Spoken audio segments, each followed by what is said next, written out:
Don't put your daughter on the stage, Mrs. Worthington. Don't put your daughter on the stage. The profession is overcrowded and the struggle's pretty tough. And admitting the fact she's burning to act, that isn't quite enough. She has nice hands to give the wretched girl her due, but don't you think her bust is too developed for her age? I repeat, Mrs. Worthington, sweet Mrs. Worthington, don't put your daughter on the stage. Regarding yours, dear Mrs. Worthington, of Wednesday the 23rd, although your baby may be keen on a stage career, how can I make it clear that this is not a good idea for her to hope? Dear Mrs. Worthington, is on the face of it absurd. Why, her personality is not in reality exciting enough, inviting enough for this particular sphere. Don't put your daughter on the stage, Mrs. Worthington. Don't put your daughter on the stage. She's a bit of an ugly duckling, you must honestly confess.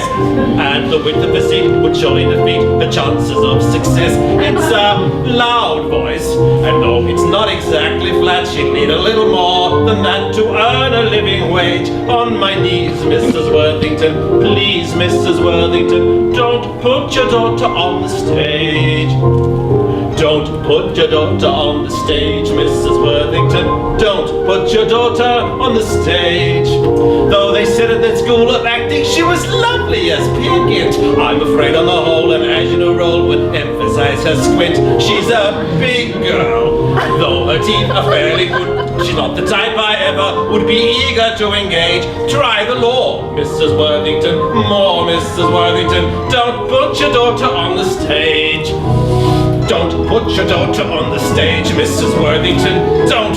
Daughter, stage.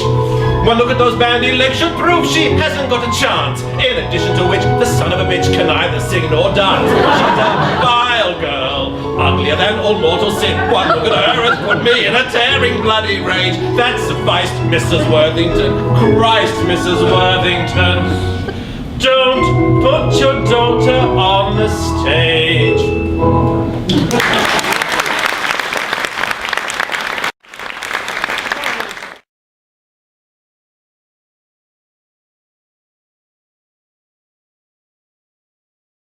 I'm sure you've all heard of my song, Don't Let's Be Beastly to the Germans?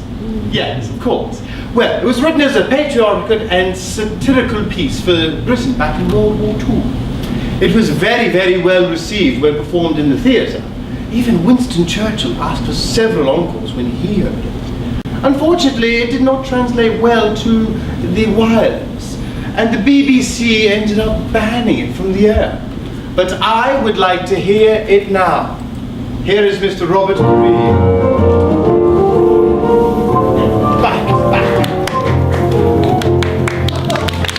Don't let's be beastly to the Germans when our victory is ultimately won. It was just those nasty Nazis who persuaded them to fight, and their Beethoven and Bach are really far worse than their bite. Let's be meek to them and turn the other cheek to them and try to bring out their latent sense of fun. Let's give them full air parity and treat the rats with charity, but don't let's be beastly to the Hun.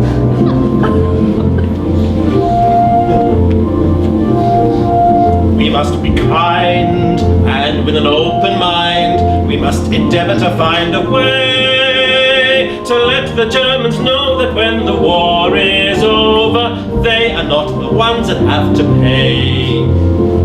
We must be sweet and tactful and discreet, and though they've suffered defeat, we mustn't let them feel upset or ever get the feeling that we're cross with them or hate them. Our future policy must be to reinstate them. Don't let's be beastly to the Germans when we've definitely got them on the run. We must treat them very kindly as we would a valued friend. We might send them out some bishops as a form of lease and lend. Let's be sweet to them and day by day repeat to them that sterilization simply isn't done. Let's help the dirty swine again to occupy the Rhine again, but don't let's be beastly to the Hun.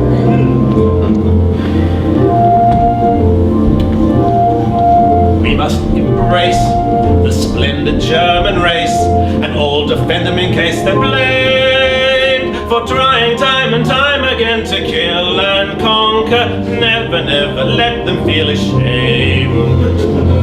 We must be sports and send our loving thoughts. Think of various sorts of means and ways are yet to raise their spirits at this moment when their destiny has downed them. This is the time they'll need their friends to rally round them. Don't let's be beastly to the Germans, for they're civilized when all is said and done.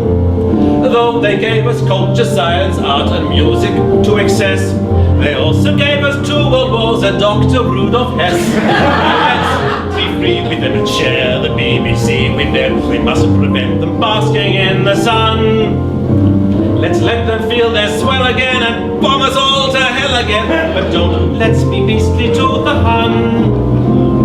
Don't let's be beastly to the Germans, for you can't deprive a gangster of his gun. Though they've been a little naughty to the Czechs and Poles and Dutch, but I don't suppose those countries really mind very much. Let's be nice with them and give our best advice to them and try to remember all the good they've done. We mustn't let them feel like geese, for one day they will bail out Greece, so don't let